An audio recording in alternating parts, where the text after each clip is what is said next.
शकुनी नंदन ब्रिका। नारद बाबा से कहा, बाबा कोई ऐसे देवता का नाम हमें कहें जिनकी सेवा करके जल्दी मैं अपनी अभिलाषा पूर्ण करूं। कहा, बेटा ऐसे देवता तो भोलेनाथ हैं। फिर कहा, उनकी सेवा करो। कितने दिन का? 7 दिन। एक एक लोटा जल भोलेनाथ को 7 दिन जो चढ़ाता है उसकी कामना पूरी हो जाती। बहुत अच्छा लगा। तत्काल वह केदारनाथ तीर्थ चला गया।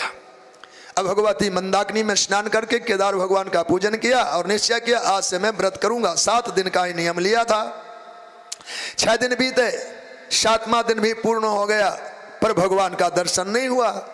तो उसने अपनी इस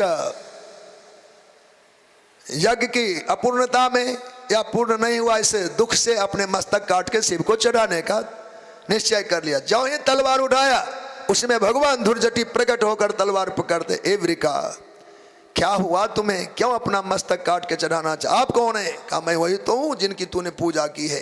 तो आप शिव हैं? मैं शिव हूं। अब मांगो। अच्छा। तो कहा, कुछ भी मांग सकता था, पर उस समय बुद्धि बदल गई। निश्चयात्मक का बुद्धि जिसको नहीं होती है वो चलते चलते विचार बदल लेता है। इसलिए बुद्धि तय हो, जो सोचा वही करते रहना चाहिए। निश्चय बदल गया। बदल क्यों गया? माता पार्वती नजर आ गई। कहा, क्यों न गौरी हरण लालसा, इनको ही हरण कर लेंगे। ये होगा तब जब शिव जल जाएंगे। कहा, जस जस रस जिनके सिर पर हाथ रखो वो स्वाहा हो जाए, वो जल जाए। अब शंकर भगवान देखते आफत है, अब वचन ले चुका, वचन ना दें, ओम इति जाओ, ऐसा ही होगा। और इतना कहते हैं वो सीधे शिव पर हाथ फैलाया। भगवान शिव भागे और भागते भागते लोकांतर में घूमते घूमते आज भगवान शिव कहीं सहारा नहीं पाते हैं। ऐसे में भगवान नारायण अपने रूप में प्रकट हुए। तत्काल भगवान बटुक का रूप धारण किया। धुत्वा बटको योग माया मेखला अजिन दंडाक्ष तेज साग्निर जलन। भगवान अभिवादयामाशतम कुशपाणिर्विनीतवत।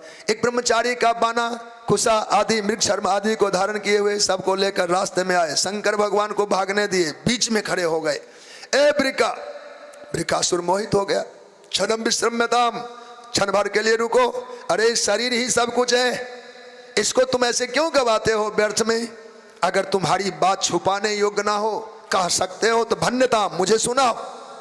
तो उसने कहा, हमने इनसे वरदान पाया। कैसा? जिसके माथे पर हाथ रखो भस्म हो जाए। बिल्कुल झूठ, बिल्कुल झूठ। अब तो बिल्कुल धोखा में पड़ गया। कहा, शंकर जी की एक भी बातें अब सत्य नहीं होती। कहा, हमने तो माना सुना। कहा, नहीं, इनकी बातें होती थी सत्य। नारायण है वो तो कैसे भी आपकी भलाई कर ही देंगे। ये भगवान सब विध घटब काज में तोड़े। भगवान अपनी महिमा घटा लेते हैं। प्रमन प्रेम के पाले पर तो प्रभु का नियम बदलते देखा। अपना मान भले चल जाए पर भक्त का मान न टलते देखा। लोग कहे मिथ्या भाषण, अरे भक्त के लिए भगवान कुछ भी करने को तैयार है। कहा, जिस समय कनखल में यज्ञ हुआ था उस समय दक्ष के द्वारा स्थापित हो गए, प्रेत पिशाचों के स्वामी बन गए।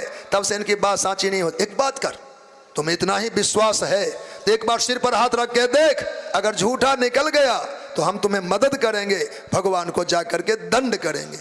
सिर पर हाथ रखने के बाद वो देखने लायक रहेगा, लेकिन बुद्धि तो मारी गई कि देख अगर झूठा निकला तो पहले झूठा में पक्का करा लिया। उनकी बात झूठी होती है, झूठी होती है। और कहा, सिर पर हाथ रख के देख, अगर झूठा निकले तो हम फिर मदद करेंगे, तब तुम दोनों मिलके दंड देंगे। दुष्टों को दंड वाली बात जम जाती, फिर सारी बात भूल जाता है। उसको दंड देंगे, उसी में धुन चढ़ जाता है। धुन चढ़ गया, सिर पर हाथ रखा, जो होना था सो हो गया। बोलो भक्त वत्सल भगवान की। अच्छा, भस्मीभूत हो गया आकाश से जय जयकार के शब्द। जय शब्दो नमः शब्द साधु शब्दो भवद्दिवी मुमुचु पुष्प वर्षाणी हते पापे ब्रिकासुरे। अहो देव महादेव पापो यम सेन पापना। बाबा बाबा अब मत भागिए, वो तो गया, पापी अपने पाप से ही नष्ट हो गया। बाबा भोलेनाथ को राहत मिली, सांस लेते ठहरे। आइए बाबा, लौट कर आए। कहा, ऐसे वरदान देते आप, थोड़ा तो विचार करें। बाबा कहते विचार कर दें तो कोई भोला कहेगा, फिर तो सयाना हो जाएंगे। भोला होता वो है जो बिना विचारे कर दे। हम सयाना कहे जाएंगे यदि ऐसे विचार करते। ये हमारी बात है। महादेव की बहुत सारी महिमा है, बहुत सारे प्रसंग हैं। तो उन पर अब विचार करने का अवसर नहीं रहा। ध्यान इतना रखिए, शिव जी को एक लोटा पानी जरूर चढ़ाइए अपने कल्याण की भावना से। घर में रख लो शिवलिंग, कोई बुराई नहीं है। अब तो बुद्धि पलट देते, घर में नहीं रखे जाते, क्या नहीं करते, इतने तंत्र मंत्र का विचार फैल गया कि व्यक्ति सही रास्ते चलते चलते भी अटक जाता है। भगवान ही अकल्याण करेंगे तो कल्याण कौन करेंगे? शिव घर में रहें, उनका अपने चाहे नर्मदेश्वर स्वरूप हो, स्फटिक शिवलिंग आदि हो, धातु आदि के भी हो सकते हैं, अन्य रत्नों के भी हो सकते हैं। उनकी नित्य सेवा, एक लोटा जल घर में ही सही, पर भगवान शिव की आराधना करनी चाहिए। भक्ति तो मिलेगी मिलेगी, संपत्ति भी मिलेगी। उनकी विभूति में संपत्ति फंसा हुआ है। सज्जनों, ऐसे अद्भुत चरित्र का वर्णन किया गया है।